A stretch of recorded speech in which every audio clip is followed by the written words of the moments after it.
All right, we are going to get into this in literally the next minute. I'm just waiting till everyone logs themselves in. All right, so thank you very much for everyone that's coming. My name is Liam Martin. I'm from Running Remote, and I'm excited to invite everyone to our monthly AMA event. It's part of a series of monthly events for the Running Remote community, and we are a premier community. This is what Cassia had me read in the table read here. A premier community for established remote first leaders who are scaling and building remote companies while supporting others and getting the support they need. If you're interested, go head over to runningremote.com/community if you want to basically join that community or chat with Cassia, who's the head of community inside of the group.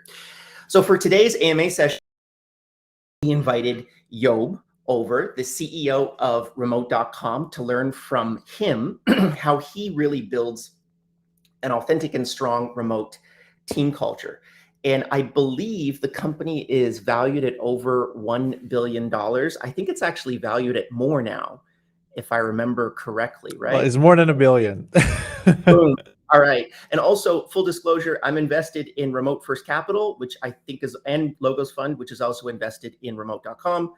Don't want to bullshit you guys and say, hey, this is great without disclosing that from the top. But I love remote.com. It's a great company. I'm really happy that that Andreas and Shane invested in it, and by extension me. So valued at more than $1 billion, Remote is a platform for international payroll, benefits, taxes, and compliance with over 600 employees. Wow. Based in 50 countries. Remember, like 3 years ago, when you did not have 600 employees by any stretch of the imagination. And it is ranked as one of the best companies for remote workers by Quartz in 2021. I'm very excited to get to the bottom of what I like to call the boring yet critically important part of remote work. And remote.com is one of the leaders in that very boring bureaucracy of remote work, which is absolutely critical if you want to be able to build a large remote team. And I'm even more excited to have partnered with Twine.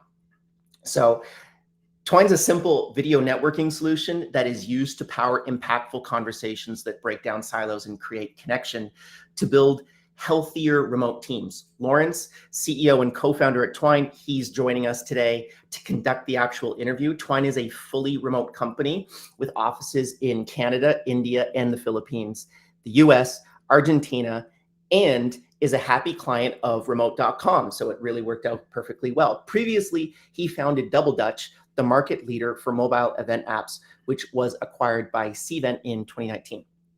So while he starts with his questions, what I want you to do, feel free to drop your questions in the Q&A chat on the right side of the screen, and we're going to bring you up on stage if you want to be able to ask questions. So just in the Q&A section over there, you ask your question, it kind of gets upvoted and downvoted. Apologize, I'm losing a little bit of my voice. I don't have COVID, but I do have a cold, which is weird. I did get tested. So put your questions over there. Stay with us for the short networking session afterwards. And we're actually going to take part in a free ticket raffle for the upcoming Running Remote Live conference in Montreal in May of 2022. There will be 3 tickets up for grabs. Tickets are transferable. So if you can't attend, you can pass the ticket along to your friend. That's it for me. Guys, enjoy the event. Lawrence, Job, have fun. If there's any problems, send up red flags and I will pop right in and jump back in the chat. See you guys later. Lawrence, leave it to you.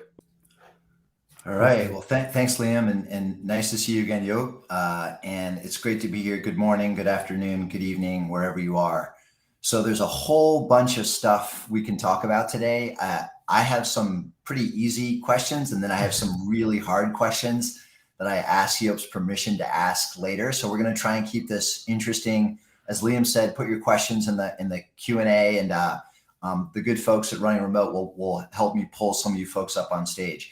But whenever I have a high-profile founder with me, I always like to start with the founding story. So can you tell us the founding story? Like, what was the moment that you said, I got to start this thing, I got to leave my great job and start this new company in this brave new world?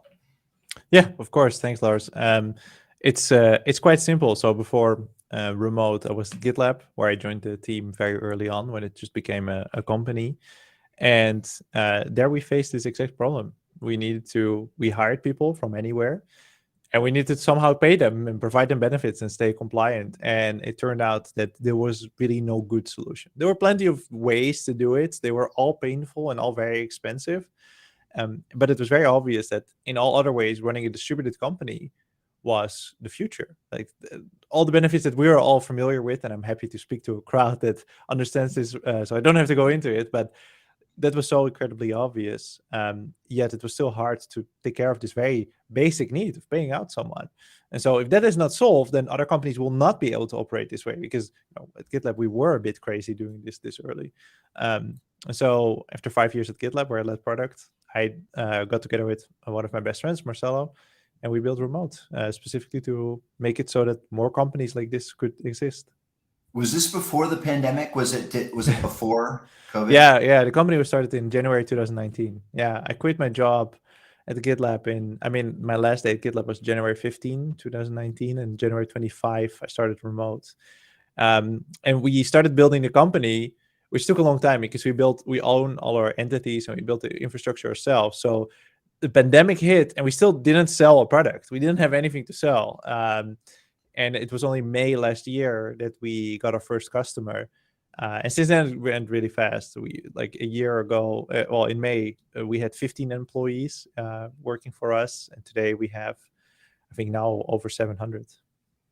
Yeah, so that's amazing. And obviously you're very good and gifted, but the macro world came your way a little bit. And it's such a weird sure.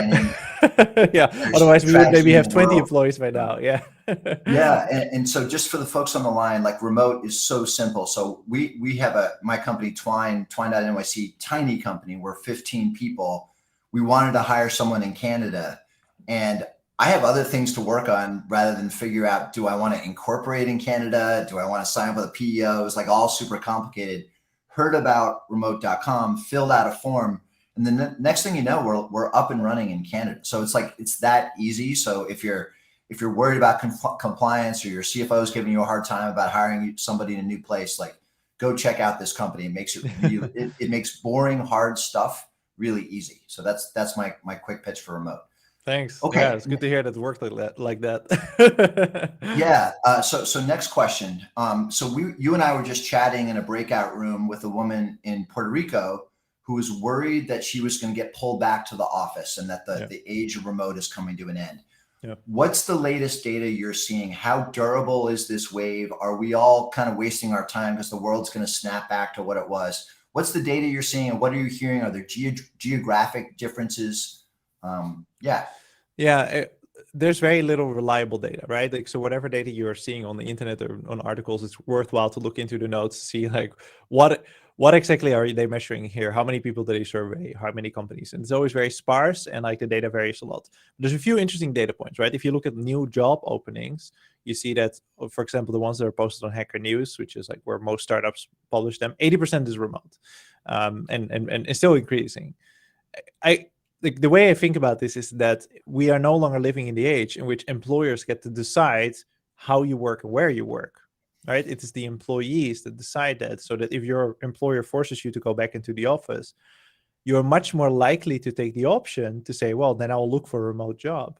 And that is a much more viable option than it was in the past, because if you are living in a small town and there's 3 employers there, and none of them allow you to work remotely, that doesn't matter, because the remote employers are all over the world and it's a global marketplace.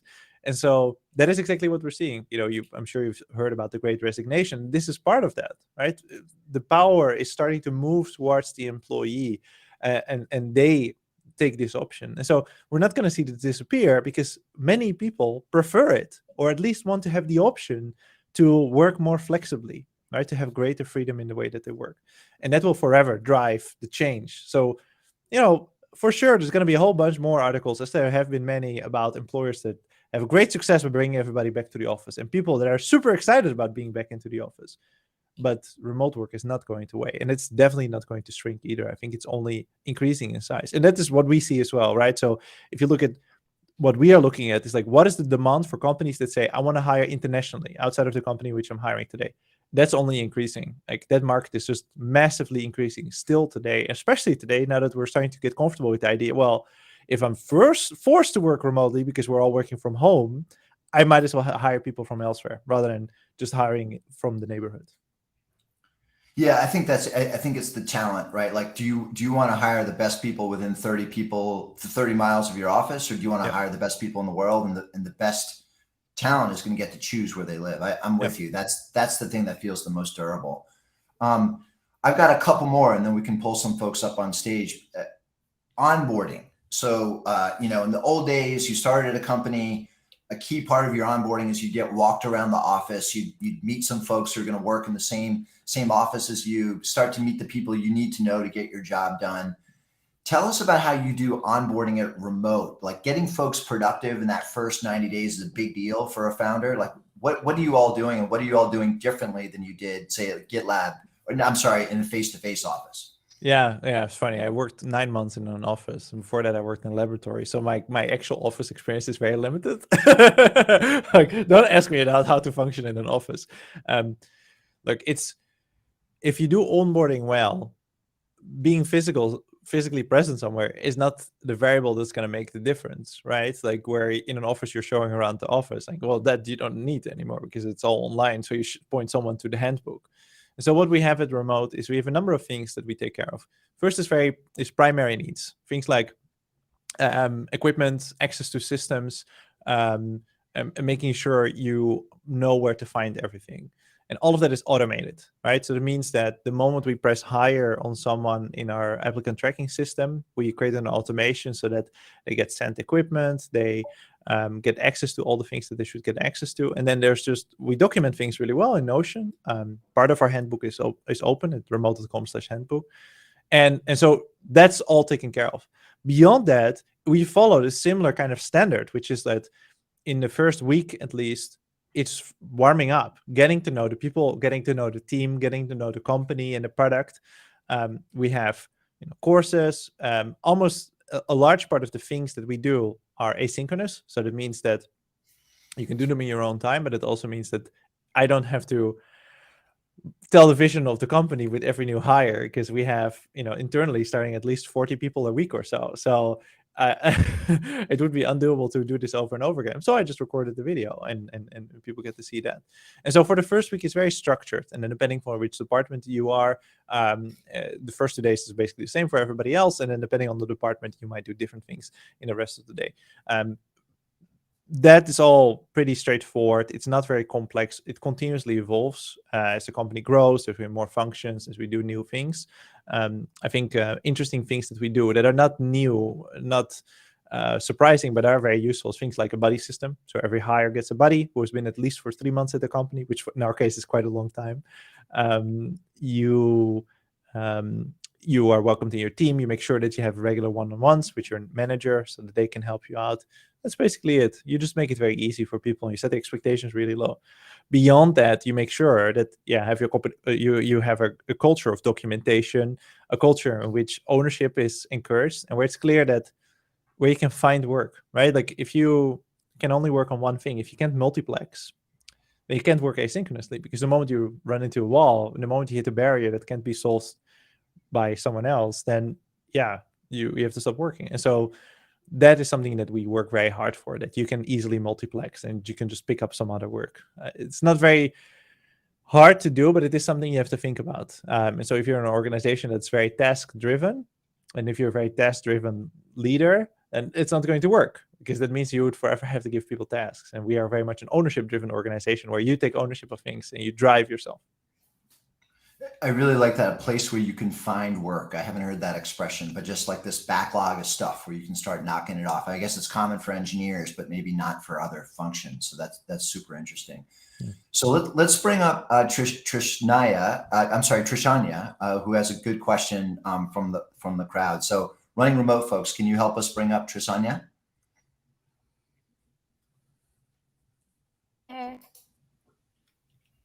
Hello, can you hear me? Yeah, we can. Hi. Hi, I'm from India. Big fan of Remote ever since I've started hearing about the company. So my question was a lot about, so I applied for remote as a, for a couple of roles. And as LinkedIn networking goes on, you try to talk to people who are already in the company and see if, you can get a referral and, the usual process. But I was blown away by the way that, you know, everybody seems to be on the same page about how unbiased the recruiting process is. And I was like, wow, that's a culture that was created without meeting anybody, like anyone meeting anybody. And I just wanted to ask how you managed to do that. Yeah, that's a really great question. It's actually a really hard problem to solve, right? I think saying that you're unbiased is false. And understanding that you can't be truly unbiased is a good start of the journey, right? You can't be fully unbiased. But what you can do is you can make sure that you create a process that incentivizes behavior that removes biases that you might have. And so that means that, and this is documented, and it is in the handbook, and I think it's in the public part, so you can actually read about it, how we do it, which is with clear values, but we also have a clear way that we interview people, a clear structure that is known to you beforehand, and very clear standards on like how do we deal with these things. Just like you were saying, if someone reaches out to anybody at remote, can you give me a referral? Or I get a lot of emails, I think 10, 15 a day at least, where people say, Job, I really want to work for you and I applied, but I just want to make sure that you see my profile. I have a snippet. I don't even read the email because I just send an automatic reply that says, look, you just have to apply the normal route so that everybody gets treated the same way. Right. We feel very strongly about this because one, that makes sense. Like there's no reason to treat anybody unfairly and we want to make a change in the world. But we also care very much about the company that we have and the culture that we have. And if you want to maintain and grow that, you have to, hiring is the most important part. You don't want to hire someone that doesn't match with your company, right? And so to be able to do that, you have to have a really strong hiring process. So yeah, it's a matter of setting clear expectations, documentation, and then enforcing that, making sure that everybody complies with those rules and not allowing exceptions, because allowing exceptions is, where something like this breaks. Yeah. Awesome. That was great. Thank you. Thank you. Great question. Thank you very much. So I got to ask you, Joop, about async versus sync. And this is a question that's bubbling up on the Q&A side, but I want to put my own words around this because as a somewhat of an outsider to the remote community, even though I'm a CEO running a remote company, it feels like there's a lot of passion around this concept of async bordering on fundamentalism. And a lot of that came from GitLab, I think, originally. I think they sort of set the stage for this. As a CEO, how do you think about balancing async and sync? And specifically, what are the environments and workflows that are crucial for synchronous that you believe versus the ones that can be more efficient via an asynchronous workflow? Yeah, it's a good question. I think there's very little things that have to happen synchronously. And I think that if you treat everybody in your company as an equal, you can't operate fully synchronously, because it means that you either never sleep or you're giving more attention to the people that are awake at the same time as you are. Now, like it's building an asynchronous culture is very difficult. It's very hard to do, but once you start realizing what the benefits of that are, it becomes so incredibly obvious. And what I mean with that is that the moment you realize that you don't have to have a meeting and you can just send each other a video or you can just chat it out for anything that's not urgent, you start to realize that you get a lot more free time and your meetings start to disappear from your calendar, because this is really what you follow into, right? Like, and this is what everybody complains about. I'm on Zoom meetings all day, is because people don't have the ability to just think, well, maybe I don't need a meeting for that. And so you're left to, and you're forced to you're forced in a position where you have to say, well, which meetings are essential? And we keep challenging ourselves to do this. What I found is that the meetings that are truly crucial are those that help us build belonging and that help build bonding between people. And so in other words, those are not meetings. They're just people getting together. And I think that is, and I still don't think that that can't be realized asynchronously, but significantly harder. But making sure that people feel connected with each other, that is a great reason to work synchronously, to connect directly with each other. That and the moments in which it is required, like there's an escalation or something that has to be solved in the moment with multiple people working on something, right? I think we have to be clear that synchronous does not mean necessarily that you're in a Zoom call. It can also just mean that you're working at the same time on the same thing with someone together, like be it by Slack or something else. And so if there's something that either requires a lot of back and forth or needs to urgently, immediately be solved, yeah, then you need to work synchronously.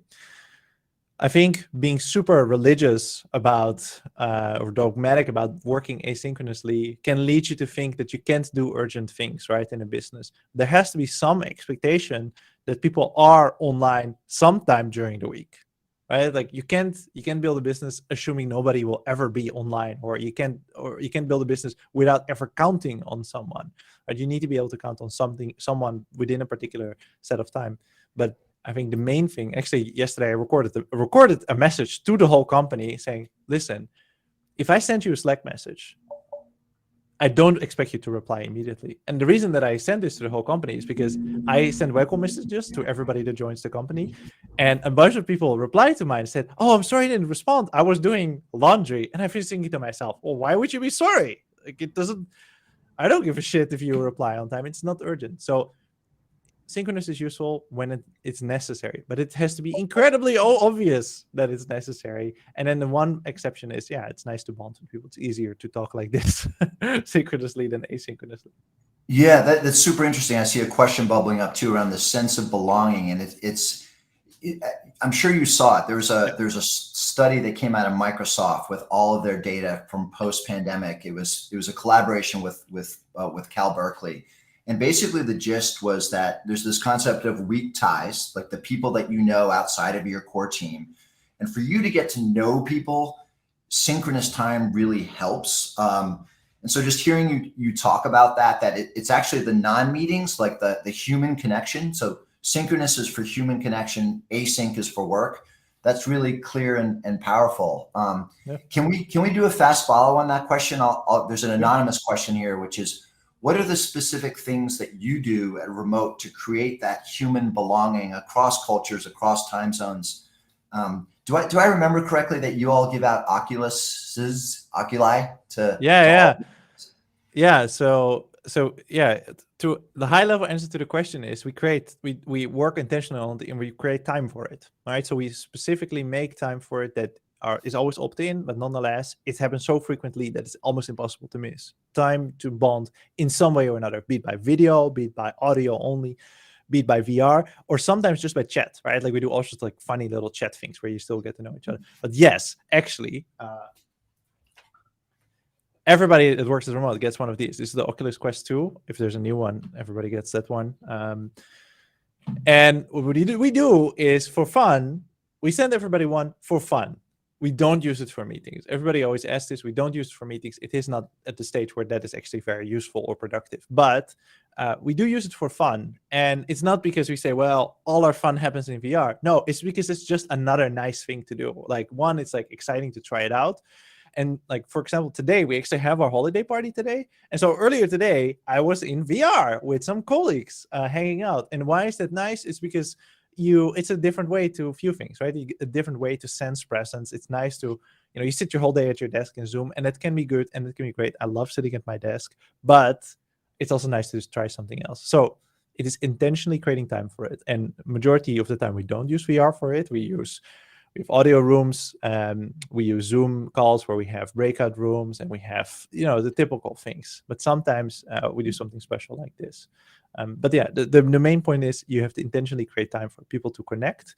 And then as your organization grows, you also have to realize that it is not necessary for every person to connect with every other person in the organization. That is not a necessity, not something you should try to achieve. You have to be realistic about it, that even in an office, you can only connect with a smaller number of people directly and get to know them rather than everybody across the different floors.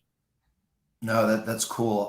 So let's shift gears a little bit. I'm going to ask you a really hard question around compensation. And Sure. This is one that I'm sure many companies are dealing with right now. So let's say that you're a San Francisco-based company that has a very high cost of living, very high salaries.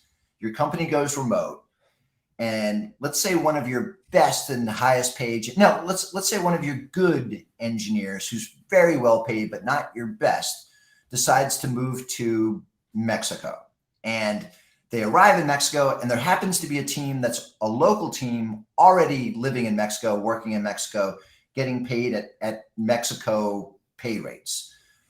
What do you do? How do you pay that engineer that's relocating from San Francisco to Mexico? Let's say Mexico City. How would you even think about that problem? Yeah, I find this a very funny question, because the way compensation related questions are always posed is like, what is the ethical choice in this matter? But in real world, we don't consider, and especially as a business, you don't consider ethical choices. You have to be very pragmatic. And so in this specific case, you don't change the salary, or at least it doesn't go down for that engineer. The reason is very simple, because the moment you do that, he or she is going to leave your company. That's it. It's not a hard question, because they will leave your company. Independent of what you decide to do, independent of how you feel about it, they will leave your company. You can't reduce someone's salary when they move. That it's as simple as that. And you could even make it a very complex hypothetical question where you say, well, someone is living in San Francisco by the time that they apply to the company, and then they move to a really low cost region, and so on their starting date they actually are living in a low cost region. Now you're paying them for this high rate, even though potentially you could have found someone in that location for less. Well, that's just the way it is. You like, as a company, you have to be incredibly pragmatic. And so let's do a follow-up there. So yeah. Let's say you have 20 engineers in Mexico that are getting paid market in Mexico, and your SF engineer moves in, does not get a salary change or her salary change. What do you do with that team in Mexico? Are they going to start leaving when they see the unfairness of someone sitting next to them doing the same work, making 3x? That's a really good question. And this, the mistake has already been made, right, at this point. Because what I always recommend organizations to do is to have a clear compensation philosophy. And from that, build a policy. So if my philosophy says, I'm going to pay everybody as little as I can pay them, then you're going to run into situations with great income inequality. So yes, then that's going to happen. Are those people going to leave the company? I don't know. It depends. Are you paying them significantly more than they would otherwise get on the global market, or the market that is accessible to them? Then no, they won't leave, even if there's large income inequalities. Are you paying them just local rate and nothing more? They will be gone within no time, because they will start to, if they haven't already realized, now with the credentials of having worked for you as a US employer, they can work somewhere else and they probably get double. And it is still less than that one San Francisco hire. So it's all about your compensation philosophy as an organization. And I think the best way to approach this is to first make a decision about how you want to compensate people, and then start hiring people instead of the other way around. And then if you are running into the situation, the only ethical thing to do as an employer is not to say, I'm going to pay everybody a particular thing, be that the local rate or a global rate. But the only ethical thing to do is that once you've decided on a philosophy, you follow through with it and you adjust upwards anybody that needs to be adjusted upwards. Adjusting downwards is maybe ethically valid, but it's pragmatically going to result in people leaving your company.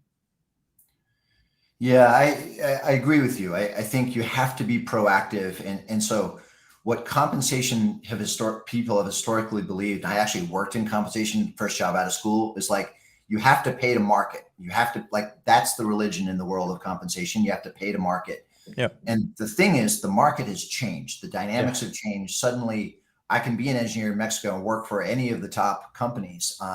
And so the adjustment there, I don't envy our friends in HR right now. That's got to be the most stressful job in the world, with all the things changing in the landscape, and it's become a lot more strategic, I think. Yeah. So it's just a really hard question. Probably one of the reasons we're seeing a lot of attrition across the world right now. Okay, another question about leadership for you. So historically, leaders have been in-person, charismatic. Oftentimes they've been tall for unfair reasons.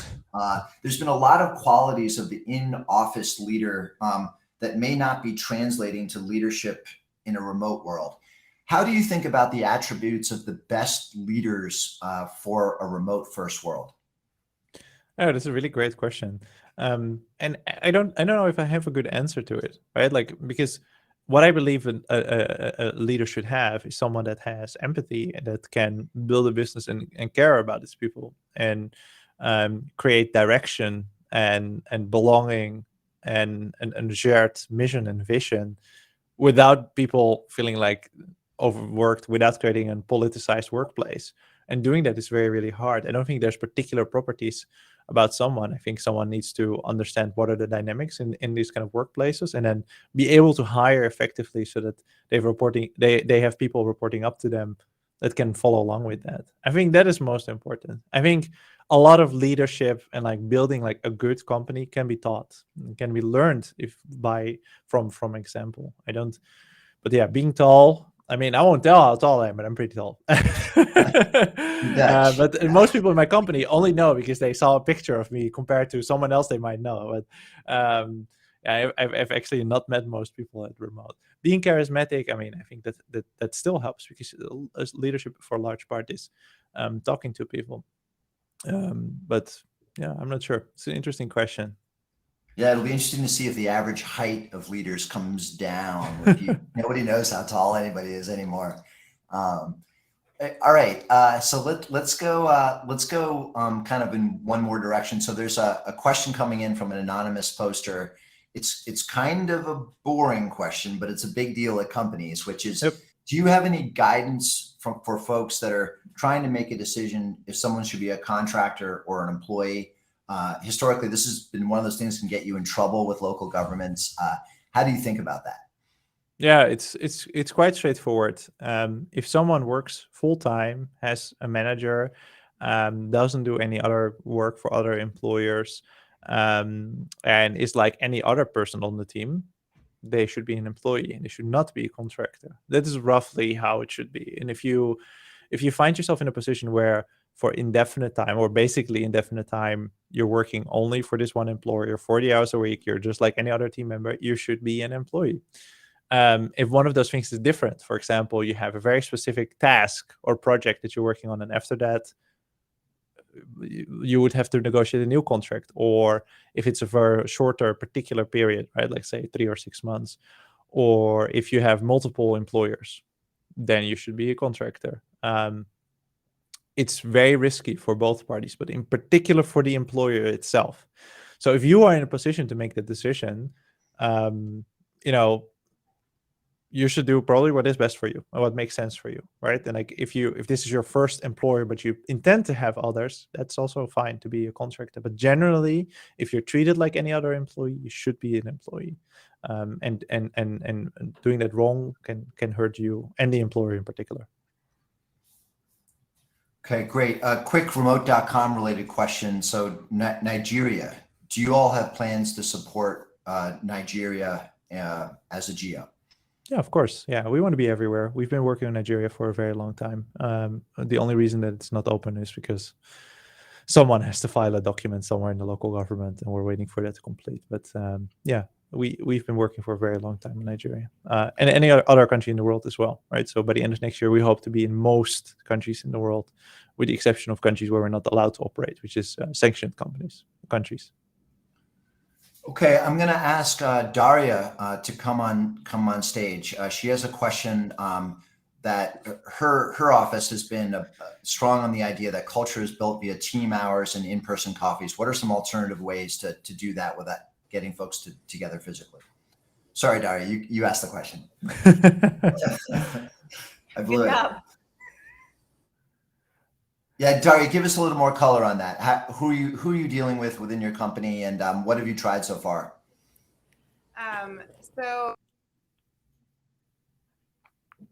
organization and nonprofit in DC, and for those who don't know, DC is a little uptight. So there's a lot that happens after hours, or like informal various things happen, during happy hours. And our team, our work would pay for these happy hours to kind of bring people closer together. And of course, that's not happening for the last couple of years. and or I guess 18 months. And you know, I've been organizing a lot of remote events, remote happy hours. We've like mailed boba to people to like give an idea, you know, like an idea of a shared activity, etc. But I think there's still that dominant narrative that in order to build culture, you have to be in the office. Is there are there ways to rebut that narrative? That's a really good question. It's also a very difficult one because you already did what you had to do, right? Like if you organize the things remotely and people attend them, it will work. But if people have a tendency to either go back to the office or are in the office and prefer those things, or are just waiting to go back to the office, yeah, that's very, very difficult because you're not really searching for ways to do these things remotely. You're mostly searching for ways, how do I convince these people that this is actually a good way to go about It's things. actually convincing the leadership that this is a good thing to do, right? Because the leadership doesn't come to these things, and the leadership doesn't see these things as important. So then, you know, I'm like struggling for budgets for these things. Yeah, so you answered your own question, right? Like that is the only thing that remains to be addressed. I think a lot can be said about the company if you look at like how the leadership behaves and how do they participate in what is happening in the company. And if you can't convince them, and convincing them, that's very difficult, right? Especially if their intent is to go back to the office. I don't want to give you false hope that there's a magical cure to convince someone who's stubborn about changing their ways. Because generally, I wouldn't know. Because if the leadership doesn't follow, they will, even if the whole company is remote 100% of the time, but they never attend those kind of things, means their heart is not into it.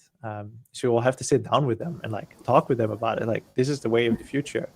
Or, I don't know, introduce me to them and give me 30 minutes to convince them. I would love to do that. I was going to ask for some leadership, you know, speak to some words that might be convincing.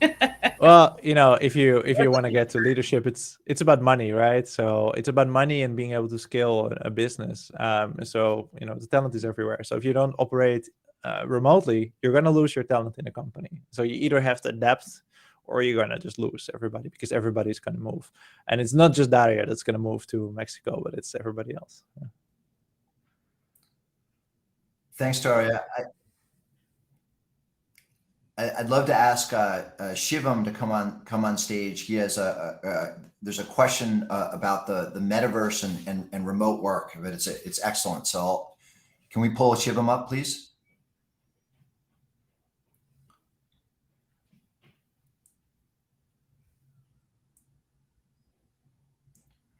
Okay, well, let me paraphrase. So the question is, how do you see the metaverse impacting remote work culture? I see remote being an early adopter with the Oculus. There he is. Hey, Shivan, that's a great question. Hey guys, so I think Lawrence has already mentioned it. So, I mean, there's a lot of wave around the metaverse, right? Like, especially with Oculus being a part of Facebook itself. So how do you see this being revolutionary, and, you know, do you see yourself being the early adopters in the first place? Yeah, I mean, it's specifically why we give everybody an Oculus, because I'm excited with the idea of having more than just a 2D screen, right? And having another sense of space and presence. Then in a way, it also helps disconnect like real life from the virtual life, right? Where it's not as accessible without putting on a VR headset.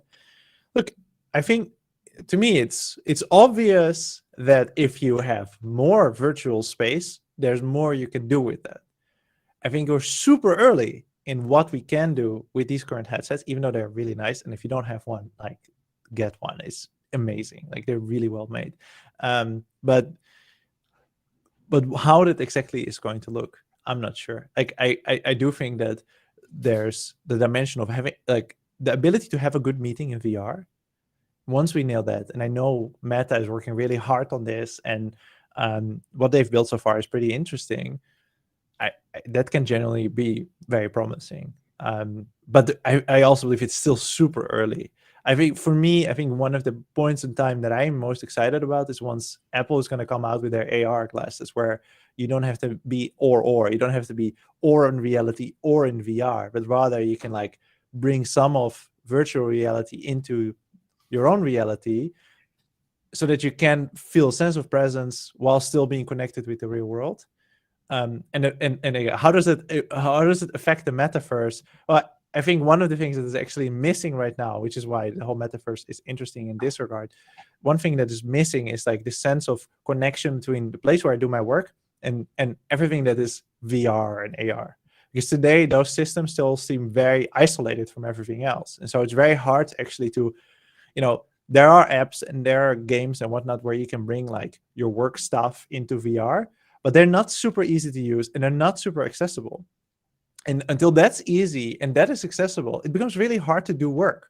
Like if you do work, if you're working with someone in finance and you look at a spreadsheet, it'll be totally cool to do in VR, but it's kind of hard to do right now. And we like also the boring things, we have to be able to do that. And I think that is how we should start thinking about the metaverse, which is like, what is the general sense of presence and apps and internet in a virtual environment other than just having a browser window floating in front of you? So I don't know what it's going to look like. I think we're super early. And I think it's going to take a long time before we get to anything useful. But yeah, a long time, the iPhone is like, what is it, 12 years old? And it like dominates our lives. So yeah. So I do have a follow-up question. Sorry, Lawrence, Great. I'm kind of cutting in here. So we saw a lot of event-based growth with regards to the pandemic coming in and, remote work kind of shooting up. Do you see the adoption of Meta as well as Metaverse kind of doing the same sort of a reaction towards remote work? Or do you think it complement like the same way as it did with the hybrid workforce? Yeah, it's a good question. I mean, it's fueled for sure by the fact that we are all alone in our offices at home, right? I think that for sure. I think it would be much less strong if we wouldn't be all forced in this position where most of us are to a degree more isolated than we were before. So I would say yes. I think so. But at the same time, again, like we're not trying to recreate something like virtual events is recreating something that we used to do in the real world exclusively. And now made this more accessible, whereas this is a different modality. So yeah, it's a good question, but I think the answer is yes. Thank you. Okay, let me invite Mars up on stage.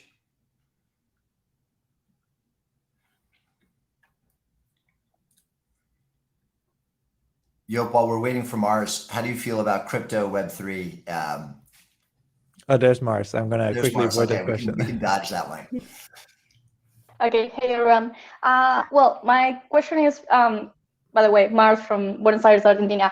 My question is pretty straightforward. What would you say is the best way to new managers to learn to lead remote teams? Because I think we are talking about best practice and this is great, but when you are in the day-to-day things, you forget things and you don't have an easy way to tackle different situations. So any kind of resources or ways do you think is better to learn how to lead remote teams? Yeah, I always find the best person to learn from is if you have a great manager yourself, right? So which everybody has until you're the CEO of the company, and then you just have a board of directors, which is what I have to deal with. But that's the best place to learn from, having a great boss yourself and then asking them how do they lead the team. You can both by looking, but also specifically asking them and them acting as a coach, which is really what you want to be for the people that work for you, right? People that report up to you, they look up to you in this particular way, and you want to be a coach for them and help them unblock things. Surprisingly, being a remote manager is just as the same work as being the same person. The only difference is that you can't walk up to someone and you have to write things more and you have to do more things asynchronously. But the actual work that you have to do is the same. And so any well-reviewed, well-known resource for management will apply here as well. I just find that the best way to do this job is to become the person that helps your reports out, right? Like helps unblocking them, helps them advance in their career, and give them regular, direct, clear feedback about how they're doing. And if you do those things, you're better than 95% of every manager they ever had, right? As long as you're consistent and somewhat emotionally stable. Like there's a whole lot of people in the world that get very emotional about work, but I try not to forget that it's just work. Like, no one's going to care about it in 10 years from now, whatever you're doing, no matter how important it is. The exception of anybody working in healthcare, it probably doesn't really matter. And so if you don't get too emotional and you just support the people that report up to you, you're probably one of the best managers that they've ever had. Awesome. Thank you, Job. Yo, anyone else we should be following on Twitter? Any thought leaders that you want to call out? Companies that are doing a good job that we can continue to learn from? Oh, that's a good question. I mean, there's so many people online. There's nobody in particular that I think like, oh, that's a person not to miss. I think there's now plenty of organizations that are working asynchronously and are doing a really good job of documenting things and creating good practices. I always find it most interesting to look at companies of similar size and like look at what they are doing, because remote is now pretty big, and so a lot of the things that we are doing are way overkill for if you have a smaller team. You know, if your team is up to like 10 employees or so, you don't have to do anything. You can just get away with like doing whatever. And like, you're so small, you can just coordinate even in different time zones quite easily about whatever you're doing, whatever decision you make. But once you get to 100 people, you have to be quite serious about the way that you work. And then once you get to 500 or 600, like remote is now, you have to be extremely serious about things like compensation policies and such. And it no longer becomes a thing you can wing. You have to be super deliberate about it. And any changes that you make are very, very slow.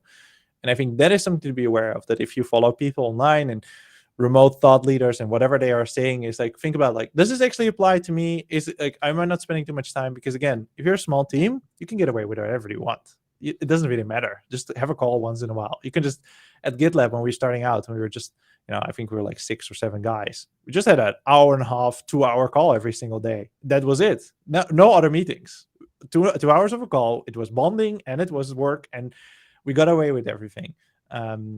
So I would encourage you to look at that. If that's the thing that, if you're looking for people, think about that. Other than that, also try to write your own script. Don't worry too much about what other people doing. Well, that's really good advice. So Igor chimed in on the Web3 question that there's some thoughts around how Web3 and remote work can propel each other. Do you have thoughts on that, Joop, or how are you thinking about any Web3 initiatives at remote.com? Well, for one, I think it's very obvious that if you live in a country that is not supported by, that doesn't have euro or US dollar as a national currency, it's probably advantageous to be paid out in crypto. So that's for one, I think is incredibly important. Beyond that, like something like Web3 couldn't exist and go as fast without remote work, because we would all have to get together, which would be like, and what is it? It's a giant international community that can only exist as remote work. So I think it's pretty exciting because of that. I also think it's so really early, which is really good, because it means that we can still do so many exciting things with it. But from remote specifically, we're super interested in it. We have to always act within confines of very specific laws, but we're doing our best to do something exciting there. Well, that's great. I think we're just about out of time. So let me give a quick plug. So in the background, my team has been taking furious notes, and they're going to write up a summary of all the wisdom that came from Joop. And if you tap on the Twine little advertisement on the Remo screen, that will take you to a place where you can grab that quick snapshot, so you can share it with your bosses or boss or friends, and hopefully share the wisdom that came from Joop today on how to run a better remote company. So with that, let me turn it back over to Liam, and we can wrap things up. Thanks, Lawrence. Thanks, Joop. Really appreciate it. For everyone that is interested, we're going to be doing some networking after this. So we're going to go back to all of those magical little chairs that we have had before we started. And we're also going to be doing a giveaway for some tickets to the Running Remote conference, which is going to be happening in person in Montreal. Very old school, I know, but we're going to get back to that. So thank you very much to both of you for your time. And Cassia, you can take us out. Also, too, I love the Web3 stuff. And I also have a whole bunch of Oculus Rifts for the entire executive team. But we've had a horrible time.